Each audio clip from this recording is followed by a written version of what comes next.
Alright, I really want to talk to you guys about Daemons of the Shadow Realm. This anime feels like it should be incredible, but somehow it just feels flat. Honestly, I'm struggling to love this. It just isn't hitting for me. Does anybody else feel the same way?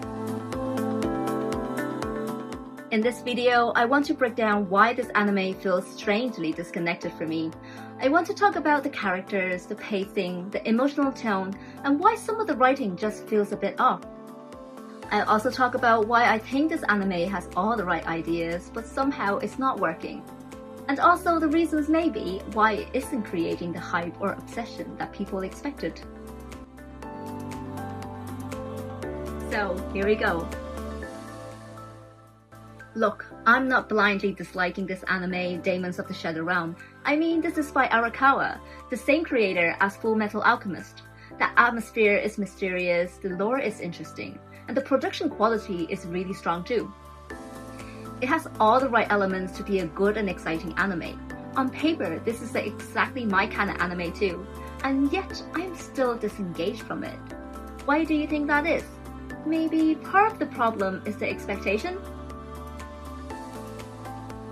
A lot of us went into this thinking an anime from the creator of Fullmetal Alchemist, so this must be legendary, right?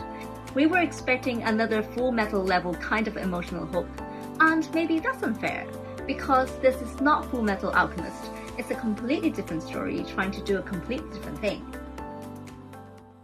When I first saw the trailer and after I watched the first episode, truthfully, I was really excited. A bit of spoilers here in this next section as I dissect further into this anime. So yeah, the setup of the story, it was just brilliant. That reveal the isolated village was actually hidden from the modern world, that genuinely caught me off guard. I was immediately drawn to it, and I was so excited to see where the story goes and what happens next. I wanted to know more. And the concepts are honestly really cool too. The whole mythology behind the world with the twins, light and dark, represented by the boy-girl twin dynamic, and even small details like their hair colors being bright and dark, as well as their seal and break powers. Also, a lot of interesting paired daemons too, like the left and right, the hare and turtle, cat and dog, yin and yang. These are some really cool ideas, but somehow it's not giving me the excitement that it should. I think one of the reasons is that this anime still doesn't have that one breakout character yet. Wouldn't you guys agree? See, for those really memorable shonen anime, it always has that character. Think Goku, Ichigo, or Gojo, Kafka, even Jinwoo. Characters that instantly grab people emotionally, attracting your attention immediately. But in Daemons of the Shadow Realm, who do you think that's supposed to be? Yuru? It feels like the show wants him to be, but I'm just not connecting with him yet. Asa, she's powerful and mysterious, but honestly, I don't really find her that likable at this point. And I think that leads me to my biggest issue with the anime. The character behavior feels emotionally inconsistent. For Asa, I completely understand why she hates the village. They literally locked her away for years in a cage, in a dungeon, and in darkness. Even after her escape, she believes that they sent assassins after her and her parents. So her anger makes sense, especially when she saw that little girl, the fake Asa, in a cage when she infiltrated the village.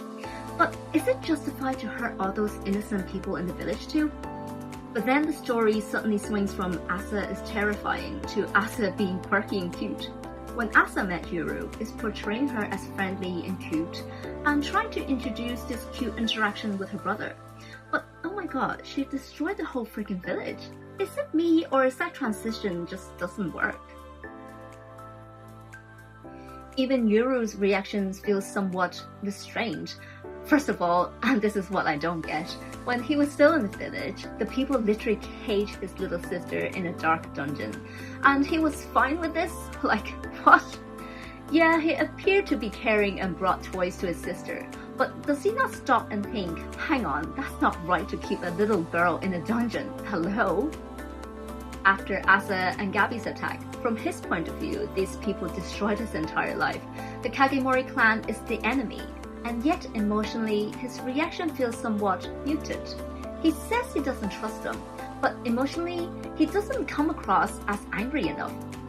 It's like the dialogue and the character emotions are slightly disconnected from each other. And honestly, I think that applies to the rest of the characters too. I don't get it. Am I supposed to like them all now?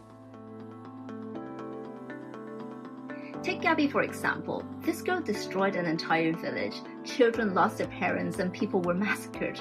To me, she's just an evil little rat. She killed so many defenseless and innocent people, and the next thing she comes across as a victim because Yuru injured her? No, I don't think that's right. And Haru, you know the guy with the hair and turtle Daemons?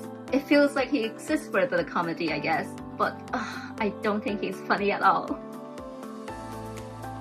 I find the story genre may be a bit confusing too. Is this an action, mystery fantasy, or is it emotional drama with a bit comedy?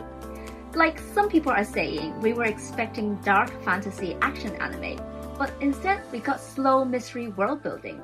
It touches on all those categories, but I think it doesn't work in a way. Just pick one, stick with it, and be good with it. If this is an action, then maybe more fights, more wrath, more chaos.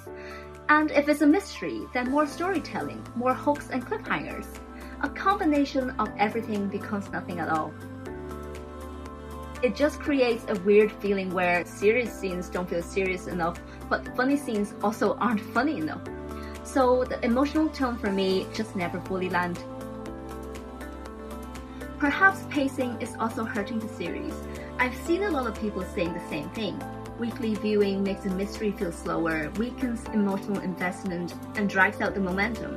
I get that, so after the first 2 episodes, I actually stopped watching it weekly and just binged the last 4 episodes together. And honestly, I was still kinda bored. It genuinely surprised me because I really wanted to love this anime. And maybe that's why I'm being so harsh on it, because the potential feels so obvious. Then again, maybe I'm approaching it wrong. Maybe I just stopped thinking this as an action shonen, and that is actually more of a slow, atmospheric mystery drama with occasional action. If you approach it that way, would it make it better? I could honestly see this becoming one of those anime people appreciate way more months or even years later, because atmosphere-heavy mystery series often age really well. But right now, I still feel disconnected from it emotionally. Like, I understand the story, I see the quality, and I get the ideas, but I'm just not obsessed with it the way I thought I would be. Now guys, I'm genuinely wondering what you guys think about this anime. Am I being super critical here? Do you actually love this anime yet, or is it still waiting for it to click? And I wonder, would people think of it differently if Arakawa's name wasn't attached to it? Let me know what you guys think in the comments.